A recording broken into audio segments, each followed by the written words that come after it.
क्या आप कभी ऐसे सिचुएशन में आए हैं जहां आपको फील हुआ हो कि आपके साथ कोई डिस्क्रिमिनेशन हुई है और आपको परेशानी या हरासमेंट का सामना करना पड़ा हो और आप उस टाइम अच्छे से एक्ट नहीं कर पाए या आपको कुछ समझ नहीं आया कि आप उनके खिलाफ कैसे खड़े हो सकते हैं क्योंकि आपको उनसे जुड़े लीगल लॉज के बारे में कोई आइडिया नहीं था। अब टाइम है खुद को लीगली एम्पावर करने का और उन बेसिक राइट्स और लॉज को समझने का जो एज एन इंडियन सिटीजन बहुत ही ज़्यादा ज़रूरी है, ताकि आपको कभी कोई झूठे कानून का हवाला देके बेवकूफ़ न बना सके।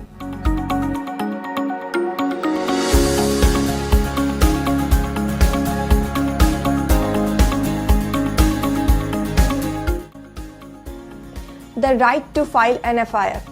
इंडियन पीनल कोड 166A हमें ये राइट्स देती है कि कोई भी पुलिस ऑफिसर आपकी एफआईआर दर्ज करने से मना नहीं कर सकता है। एज एन इंडियन सिटीजन आप अपने साथ हुए कोई भी कॉग्निजेबल ऑफेंस के खिलाफ पुलिस कंप्लेंट कर सकते हैं और एफआईआर दर्ज करवा सकते हैं।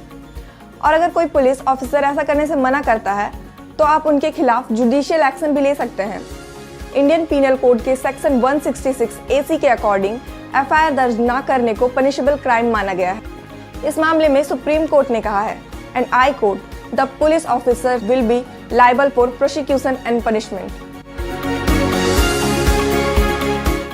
मोटर व्हीकल एक्ट 1988 कहता है कि किसी भी ट्रैफिक पुलिस ऑफिसर के पास इस बात का राइट नहीं है कि वो आपके व्हीकल से उसकी चाबी निकाल ले। ऐसा करना एक सीरियस क्राइम है और आप उनके खिलाफ लीगल एक्शन ले सकते हैं।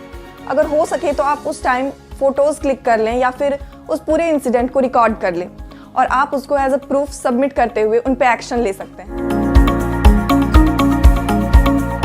क्या आपको पता है कि आपको पतंग उड़ाने के कारण जेल जाना पड़ सकता है? जी हाँ, बिल्कुल। As per the Indian aircraft act, अगर कोई व्यक्ति के द्वारा एयरक्राफ्ट फ्लाई करते वक्त अगर किसी व्यक्ति या कोई प्रॉपर्टी को कोई भी नुकसान पहुंचता है तो उसको 2 साल की जेल हो सकती है या फिर 10 लाख रुपए का जुर्माना लग सकता है। और यहाँ एयरक्राफ्ट में बलून्स, ग्लाइडर्स, कोई भी फ्लाइंग मशीन और आयरॉनिकली इसमें काइट्स को भी शामिल किया गया है।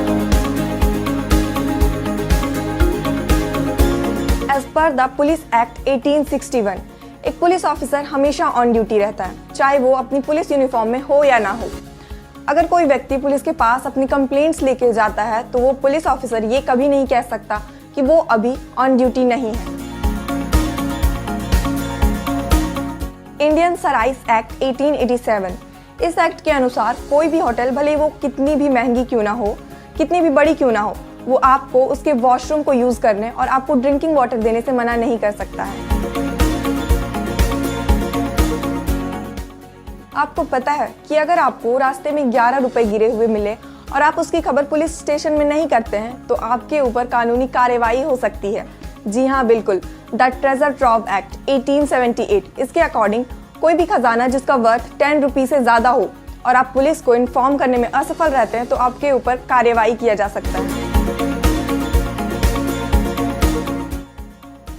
According to Maternity Benefit Act 1961, कोई भी कंपनी एक प्रेग्नेंट वुमेन को जॉब से फायर नहीं कर सकती है।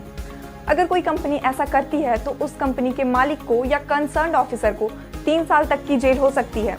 ये रूल दोनों सेक्टर्स, चाहे वो प्राइवेट सेक्टर हो या पब्लिक सेक्टर, दोनों के एम्प्लॉयज के लिए लागू होती है।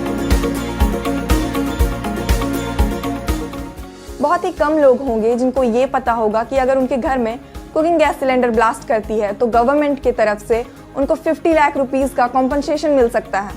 इसे क्लेम करने के लिए विक्टिम को पहले नियरेस्ट पुलिस स्टेशन में एफआईआर दर्ज करवाना होगा और फिर उसे कंसर्न गैस एजेंसी को सबमिट करके कॉम्पनसेशन अवेल कर सकते हैं। As per the section 46 of the Criminal Procedure Code में किसी भी वुमेन को सनराइज से पहले और सनसेट के बाद, मतलब सुबह के 6 बजे से पहले और शाम को 6 बजे के बाद कस्टडी में नहीं लिया जा सकता है, मतलब अरेस्ट नहीं किया जा सकता है। अगर आपके साथ कभी ऐसा होता है तो पहले आप उन्हें मना करें और उनको याद दिलाएं कि इंडियन कॉन्स्टिट्यूशन उनको इस बात की इजाज़त नहीं देता है। अगर वो फिर भी नहीं माने तो आप स्टेशन हाउस ऑफिसर के पास इस बात की कंप्लेंट कर सकते हैं। कंज्यूमर प्रोटेक्शन एक्ट ऑफ 1986 इस बात की गारंटी देता है कि अगर आपने किसी से कोई सर्विस ली है और आप उसे यूटिलाइज नहीं कर पाए हैं तो ऐसे में आप सर्विस प्रोवाइडर से रिफंड की मांग कर सकते हैं और उनको रिफंड करना भी पड़ेगा। इनफैक्ट कोई भी शॉपकीपर नो एक्सचेंज और नो रिफंड प्रिंट करके अपनी शॉप के बाहर या अपने बिल में नहीं लिख सकता है। वैसे ऐसा करते तो बहुत कोई है, बट ऐसा करना इलीगल है और आप उनके खिलाफ चीटिंग कंप्लेंट करा सकते हैं। अगर आप दिल्ली में रहते हैं और किराए के मकान में रहते हैं तो ये लॉ आपके लिए बहुत इंपॉर्टेंट है। दिल्ली हायर मैनेजमेंट एक्ट 1958, इसके अकॉर्डिंग दिल्ली में किराए पर रहने वाले लोगों को उसके मकान मालिक ज़बरदस्ती उनको हटा नहीं सकते हैं बिना कोई वाइबल ऑप्शन दिए हुए। तो ये थे इंडियन कॉन्स्टिट्यूशन के कुछ इंटरेस्टिंग लॉज जिनको जानना आप सबके लिए ज़रूरी था। इसमें से कौन सा लॉ आपको सबसे ज़्यादा अच्छा लगा वो हमें नीचे लिखकर ज़रूर बताएं। Thank you.